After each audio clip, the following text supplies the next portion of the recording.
Well, welcome everybody back to Thursday Q&A, and for our final episode, I got a special guest, our pastor, Brother Jeff Thomas. I'm not sure about special, but oh yeah, special guest, absolutely. And I got us some questions for us to kind of go through. First off, our students have been great. They've been asking some really tough questions these past few weeks. they've been good. They have been. It kind of goes to show you. These kids are thinking. Yes. They're thinking about some of these tough issues, and They're smart too. Yeah, absolutely. They've been they think about these things, but for our last episode today, I want to talk about ministry, and that's why I brought Brother Jeff on because we've been in this quarantine for how long now? About 9 weeks now. About 9 weeks, and 2 of course, months. yeah, for at least for Louisiana. Some of the restrictions are going to be starting to loosen up soon. We'll be able to meet again. We'll talk a little bit more about that later. But my question is that we can discuss today is, because of the situation, has ministry changed? If it has changed, how has it changed for us as pastors? And what will that look like going forward? What do you think? Well, of course, the answer that I hope is true is that ministry hasn't really changed. I believe ministry is always about the gospel. It's always about the message of the gospel. It's about love and it's about prayer. So I hope that the answer is ministry has not changed. Right. Now, the way we go about ministry, the way we deliver the gospel and deliver the message, it has changed. And I don't want to say it's changed in a bad way. It's just changed in a different way.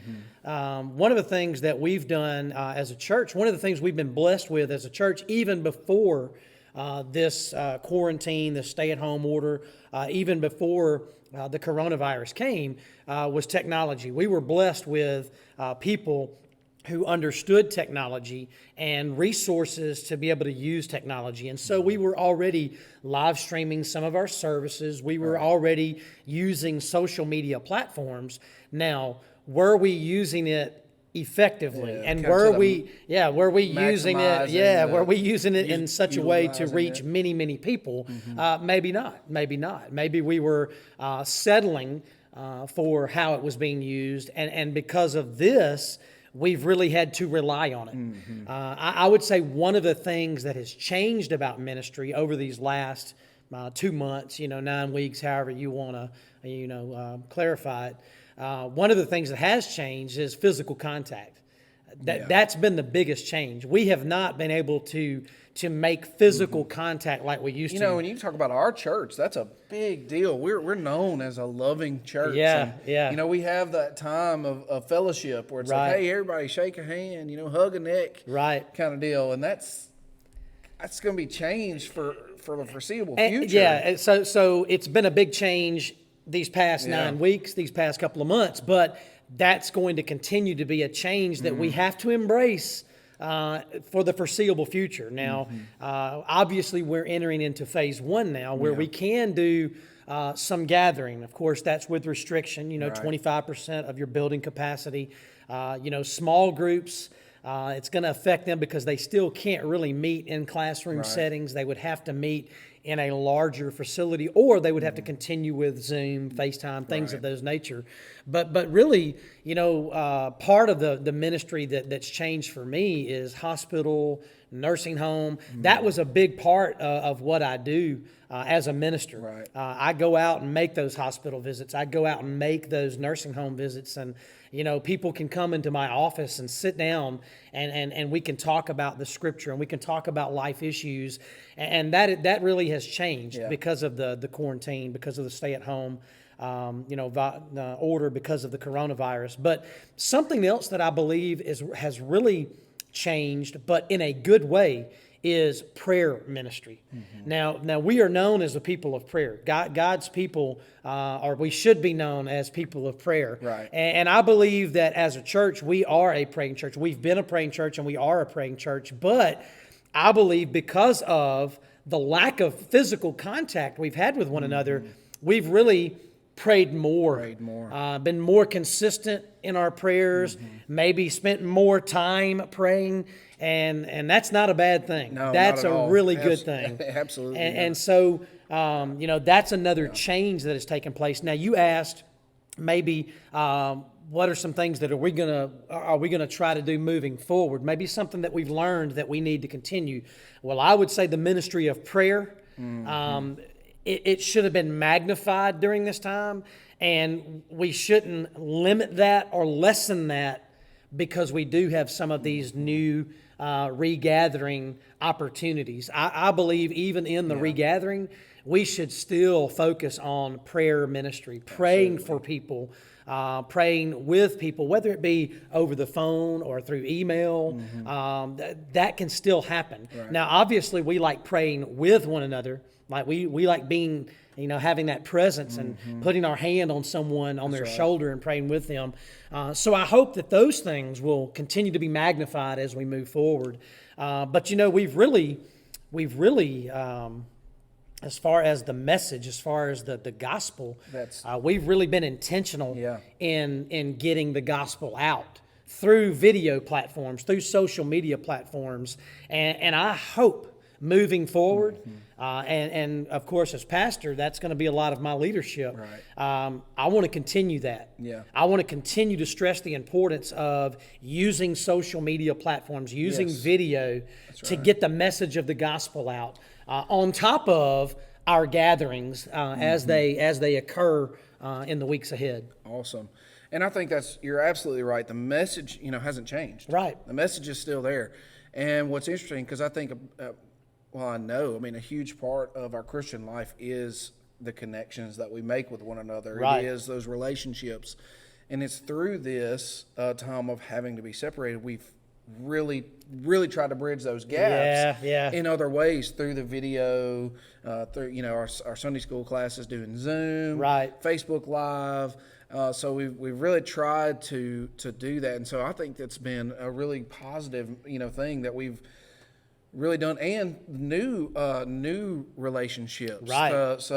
People who watch the message who would have never really watch a message, but when our people, like for instance Facebook Live, they can start a watch party, well then anybody in their friends group on Facebook we didn't know. That's right, that we didn't know. That's right. We've gotten messages from people from other states, we love the message. That was a great message. That's what's been really encouraging. Cool. That's what's been really encouraging is to get an email or to get a message through our Facebook or our YouTube. Hey, you don't know me, but I know this person and I've watched your worship experience or watch your worship service. And that's really encouraging, to know that the gospel message that you are preaching is reaching other people. Another thing that we need to realize is that we were made for relationship. Absolutely. We were made for relationship. First of all, we were made for relationship with God, but we were also made for relationship with one another. So you use the word connect. That's been your theme.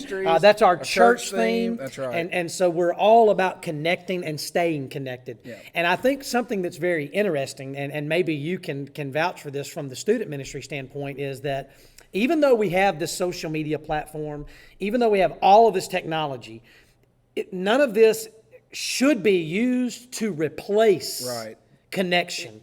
It enhances connection. It adds to and I don't know about you, maybe you've heard this through some of your students, but I've heard this through some of our people.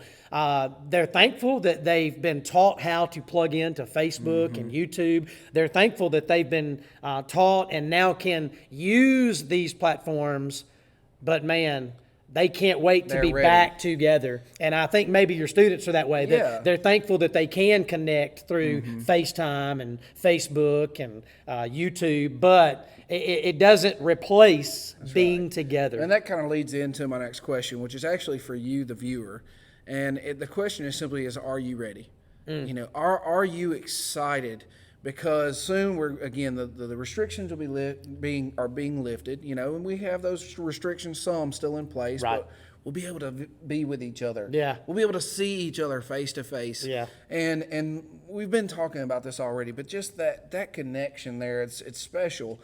And I think because of the situation, it's really been amplified that we realize it's almost something we took for granted Right. before. I agree. I agree. And people who say, oh, well, maybe I came to church just in there, and it was great and everything, but then I can't come to church. And it's like, I want to go to church. I want to see the people I know. I want to see my friends.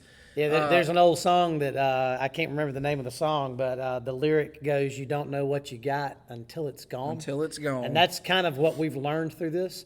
And moving forward, I think something that's very important. Dr. Steve Horn of the Louisiana Baptist Office. I was on a webinar with him and other pastors all over the state, and we talked about this regathering process. And he made a statement that I believe is very, very important. It's very crucial for us to understand. He used 3 words.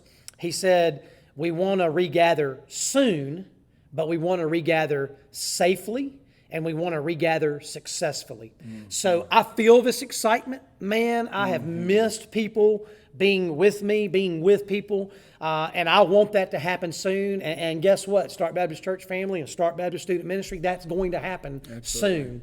But let's not forget, we want to do it safely, and we want to do it successfully. That's right. One thing that the church should be recognized in the community for is love. Mm-hmm. And that love should be first for God, but it should also be for mankind, for one another. And love in the Bible is always referenced with or referenced towards obedience. Mm-hmm.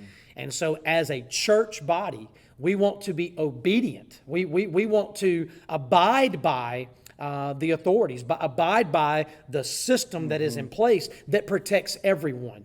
And so one thing that I want people to understand about what the CDC and the government has done, I don't want to get political, and I'm not going to get political, but I do want to say this. They've not asked us to stop preaching the gospel. Right. They've not asked us to denounce our faith in Jesus Christ. Mm-hmm. What they've asked us to do is to recognize the pandemic, recognize the dangers, recognize the unknown of what is right around us and in front of us, and be willing to work with them to make sure people are safe. That's right. And so I agree with that. 100%. I agree with that. And we can. And I feel like we can do that. We can. I feel like we can do that. We'll be able to meet. We'll do it safely. Real quickly, I do want us to go over some of those times. First off, students will be able to meet now on Wednesday night, starting next Wednesday. We'll be able to meet, and we'll be here in Halley Hall, and that way we can spread out. We can still social distance, but we'll still be able to meet together. But also for our Sunday morning services, if you want to go into that real quick. For our adults, one of the things that we're going to do is we're going to have 2 Sunday morning services.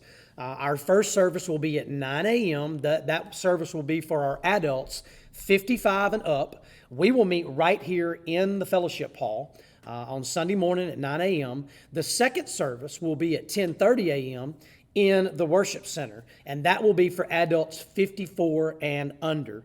And we really are asking you to please abide by that, please embrace that. And part of that is being faithful and flexible in all areas, because children's ministry is really going to be almost impossible for us, because we can't keep them socially distanced the way we want to. So part of what we're going to be doing is family worship.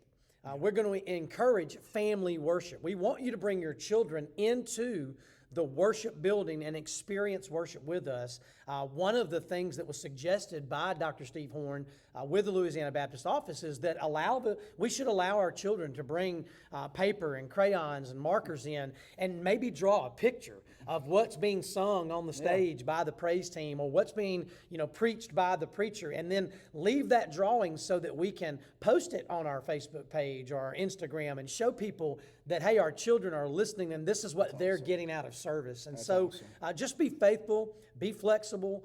Listen, this is not a quick fix. No. And this is not easy. And again, we want to gather soon, but we want to do it safely, and we want to do it successfully. So we will not have Wednesday night services for adults, because we want the student ministry to have the whole campus and be able to spread out as you need to.